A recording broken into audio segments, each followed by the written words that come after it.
امروز خلق خیش بسیم و بزر کنند.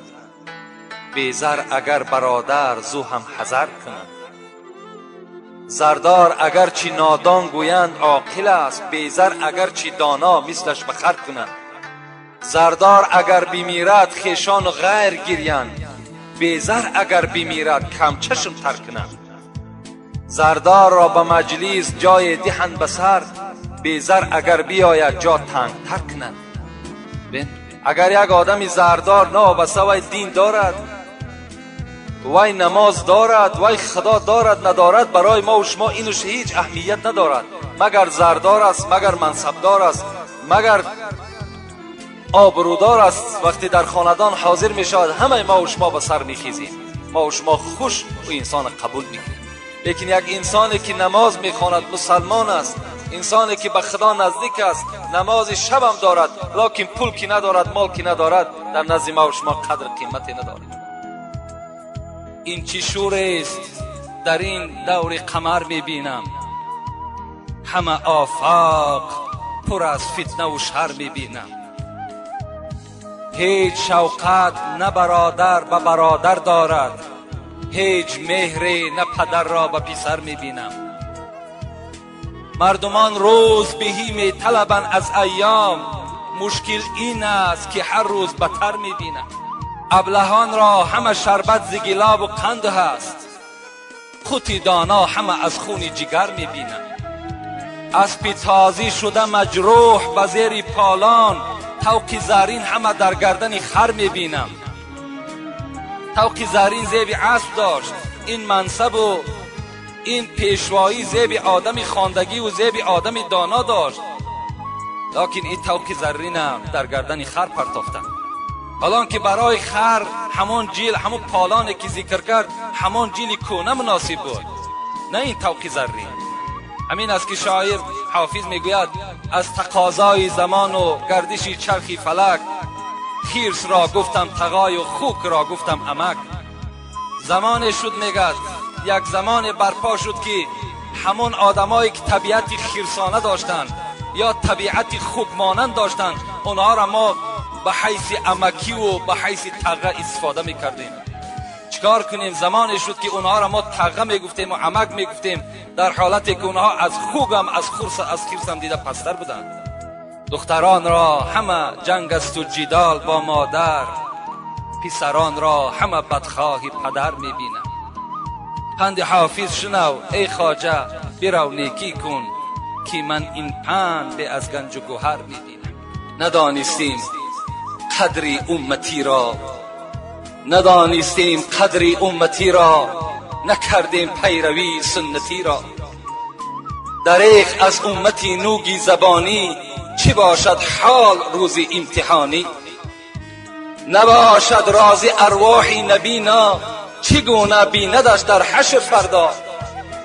قطار امتان خواند چه خوب است، قطار امتان خواند چه خوب است، وگرنه مشکل اهل ذنوب است. اگر در حشر گرداند ز تو روی، ندارد سود آنجا صد کنی موی. ز صدق دل به احمد پیروی کن، حضرت مولوی میگوید ز صدق دل به احمد پیروی کن، مشو نوگی زبانی امتی کن. اگر امت میشوی، اگر مسلمان میشوی، صدقا مسلمان شو، زیرا خدای تو میگوید و من کفر فإن الله غنی حمید. ای بندگان من، ای مخلوقان من، اگر همگی همین 6.5 میلیارد آدمی که در روی دنیا هستین همه کافر کشین، من باک ندارم، من بای هستم. من همه شما را سرنگون در دوزخم جا میکنم اگر همه که کافر شید. برای خداوند کافر شدن شما، مسلمان شدن شما هیچ باکی ندارد. شما هر چی میکنین برای جان خودتان میکنین. امروز هر عادت دارین، هر معرکه‌ای که در خانه دارین، طبق دستورات قرآن کنین. نامتان امت است، سزاوار امتی را شایسته باشید. همین نام امتی را در دیوان، در همون نامه اعمالتان خط نزنین. مسلمان بودن تو کی بکار است، مسلمان مردن اینجا اعتبار است. مرده در وقت غسل با غسال، گوید این حرف با زبان حال. بود مثل تو تر و تازه، قوت داشتم به اندازه. همراه جسم بود جان من، مدت گفتم این و وان من. در محلی که کردم و گفتم، بود فکرم عیالم و جفتم. تا که گشتم خراب و بیچاره، ناتوان حال زرد رخساره. میروم برای زیمو باریک، در دوام میگفته است، میروم برای زیمو باریک، میدرایم به خانه تاریک. این همه در مقام میماند، سر تنهام میفرستاند. آنچه بگذشت وقتی جان دادن، شرح آن را خدای داند من. بعد از این عقوبه هاست پی در پی، می ندانم چی بگذرد در وی. گوش باید که بشنود این را، بکند فکر جان شیرین را. برای این سخنها گوش در کار، گوشی سر با جمله حیوان همدم است، گوشی دل مخصوصی نسل آدم است. برای این سخنها گوشی دل لازم، گوش باید که بشنود این را، بکند فکر جان شیرین را. چشم باید عبرتش بیند، بر سر جاده عمل شیند. با چشم میبینی مرده را میشوی، با چشم میبینی تابوت را میبرداری، با چشم میبینی برده را در لحد جا میکنی. لکن تعجب آور است که خود عبرت نمیگیری، خود به خود نمیای که فردا من هم داخل این قبر هستم، من هم البته یک مردشوی را بهر من میکابند. این شب به یاد ما و شما نمیآید. چشم باید عبرتش بیند، بر سر جاده عمل شیند. عقل باید کار فرماید، مرده را بیند و به خود آید. مخند اینجا که مژگان تو گریان است در فردا، اگر ریزی در اینجا اشک خندان است در فردا.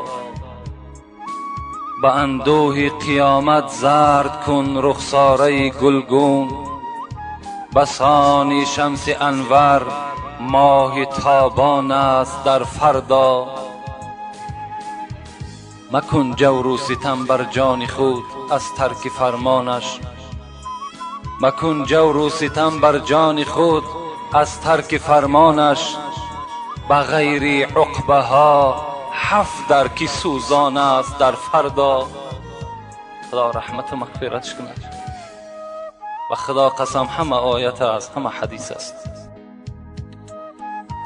مکن جور و ستم بر جان خود از ترک فرمانش، بغیر عقبه ها 7 درک سوزان است در فردا. کسی گر اندر اینجا خرمن طاعت نبردارد، کسی گر اندر اینجا خرمن طاعت نبردارد، بصد افسوس و حسرت ها پشیمان است در فردا. چرا ای کلمهج، چرا ای کلمهج با جلوه این زال می نازی، ولیکن عیشگاهی خاکساران است در فردا.